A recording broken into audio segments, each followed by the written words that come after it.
ಸಭಾಧ್ಯಕ್ಷರೇ, ಮೇಲ್ಕೋಟೆ ವಿಧಾನಸಭಾ ಕ್ಷೇತ್ರದ ವ್ಯಾಪ್ತಿಯಲ್ಲಿ ಹಾದು ಹೋಗುವ ಚಾಮರಾಜನಗರ ಜೀವರ್ಗಿ ರಾಷ್ಟ್ರೀಯ ಹೆದ್ದಾರಿ ಮಾರ್ಗದಲ್ಲಿರುವ ಬನ್ಘಟ್ಟ ಗ್ರಾಮದ ಸೇತುವೆ ಕಾಮಗಾರಿ ತ್ವರಿತವಾಗಿ ಪೂರ್ಣಗೊಳಿಸಲು ಬಗ್ಗೆ ಮಾನ್ಯ ಲೋಕೋಪಯೋಗಿ ಸಚಿವರಲ್ಲಿ ಗಮನ ಸೆಳೆಯಲು ಬಯಸ್ತೇನೆ.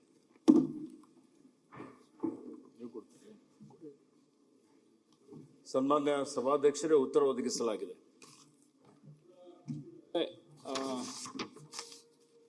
ಇದಾಗಲೇ ಕಾಮಗಾರಿ ಶುರುವಾಗಿ ಸುಮಾರು 7 ವರ್ಷ ಆಗಿದೆ.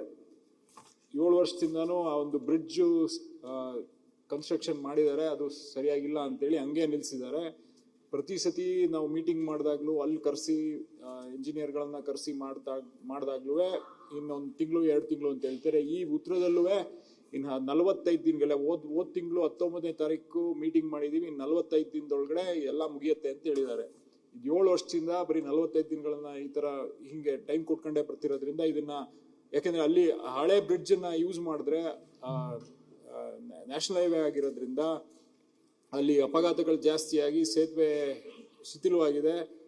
ಸುಮಾರು ಕಾರ್ಗಳು ಅಪಘಾತದಿಂದ ಸುಮಾರು ಜನ ತೀರೋಗಿದ್ದಾರೆ. ಇದು ಒಂದು ಸೆನ್ಸಿಟಿವ್ ಸ್ಪಾಟ್ ಆಗಿರೋದ್ರಿಂದ ದಯವಿಟ್ಟು ಇದನ್ನ ಅತಿ ಹೆಚ್ಚು ಗಮನ ಹರಿಸಿ ಈ ಕಾಮಗಾರಿನ ಕಂಪ್ಲೀಟ್ ಮಾಡಿಕೊಡ್ಬೇಕು ಅಂತ ನಿಮ್ಮ ಮೂಲಕ ಕೇಳ್ಕೊಳ್ತೀನಿ. ಓಕೆ, ಸಭಾಧ್ಯಕ್ಷರೇ, ಈ ವಿಷಯ ಸರ್ಕಾರ ಅತ್ಯಂತ ಗಂಭೀರವಾಗಿ ಪರಿಗಣಿಸಿದೆ. ಈಗಾಗಲೇ ಕೇಂದ್ರ ಭೂ ಸಾರಿಗೆ ಸಚಿವಾಲಯಕ್ಕೆ ಪ್ರಸ್ತಾವನೆ ಸಲ್ಲಿಸಲಾಗಿದೆ. ಅವರ ಅನುಮೋದನೆ ನಿರೀಕ್ಷೆ ಮಾಡ್ತಾ ಇದ್ದೇವೆ. ಅನುಮೋದನೆ ಬಂದ ನಂತರ ಮಾನ್ಯ ಸಚಿವರ ಏನು ಅನಿಸಿಕೆ ಇದೆ ಅದೆಲ್ಲವೂ ನೋಡಿಕೊಂಡು ಗುಣಮಟ್ಟದ ಕಾಮಗಾರಿ ಮಾಡಿ ಪೂರ್ಣಗೊಳಿಸಲಾಗುವುದು ಅನ್ನುವಂಥ ಮಾತನ್ನು ಹೇಳಿಕೆ ಬಯಸ್ತೇನೆ. ನ್ಯೂಸ್ ಫಸ್ಟ್, ನಿರ್ಭೀತಿಯಿಂದ ನಿಮ್ಮ ಪರವಾಗಿ.